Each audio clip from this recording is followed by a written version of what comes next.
सबसे पहले तो महाशिवरात्रि के पर्व की सभी को अनंत शुभकामनाएं। भारतीय संस्कृति विश्व की सच्ची प्रतिनिधि रही है।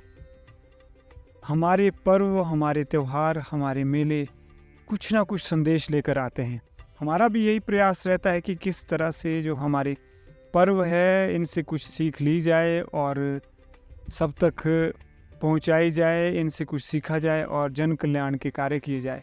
तो हमारी धरती से जन्मा एक राष्ट्रीय चिंतन है सत्यम शिवम सुंदरम, यानी सत्य शिव है, शिव सत्य है और शिव सुंदर है।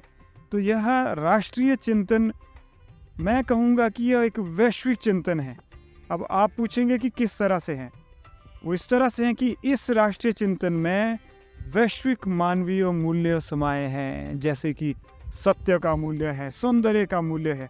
यानी पूरी धरती पर जहाँ शिव में आस्था नहीं है, जो लोग अथीस्ट हैं, जो लोग नास्तिक हैं, जो आस्तिक नहीं है, वो भी अप्रोक्ष रूप से इनडायरेक्टली शिव की ही पूजा करते हैं, क्योंकि उनमें, उनके हृदय में सौंदर्य के प्रति भी प्रेम आदर भाव है और सत्य के प्रति भी है।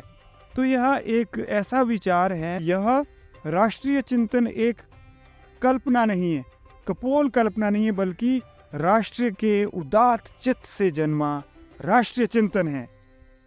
तो आज हमारे इस राष्ट्रीय चिंतन से हम यह प्रेरणा लें, यह सीख लें कि किस तरह से हम जन कल्याण के कार्य कर सकते हैं दीप्तांश, क्योंकि शिव का अर्थ ही कल्याण होता है और कल्याण अपने आप में मूल्य है, सार्वभौमिक मूल्य है। आप क्या कहेंगे? जी, बहुत अच्छा आपने कहा कि शिव का एक पर्याय है, कल्याण भी है, और ये एक राष्ट्रीय चिंतन ही नहीं, एक वैश्विक चिंतन होने के साथ साथ एक प्राकृतिक चिंतन भी है, क्योंकि प्रकृति भी कल्याणमयी है, क्योंकि प्रकृति ने हम सबको इतने संसाधनों से नवाजा है, हम सभी का कल्याण किया है।